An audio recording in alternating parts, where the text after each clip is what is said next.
যারা গ্রামে ঘুরতে পছন্দ করেন তারাই শুধু বুঝবেন গ্রামের কি থাকা মজাই আলাদা। অসাধারণ ভিউ, পরিবেশগুলো আসলে ভালো লাগে।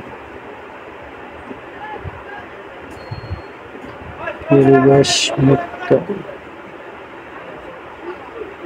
ফসলের মাঠগুলো দেখলে আরো ভালো লাগে। গ্রামে গিয়ে ফসলের দিকে তাকাবেন, প্রাণটা জুড়িয়ে যাবে। অসাধারণ ভিউ, আকাশের দিকে তাকালে যেন মনটা জুড়িয়ে যায়। অসাধারণ, গ্রামের রাস্তাগুলো অনেক সুন্দর লাগে। দেখেন পাশে পুকুর, সব মিলিয়ে অসাধারণ। ভালো লাগলে ভিডিওটি শেয়ার করবেন।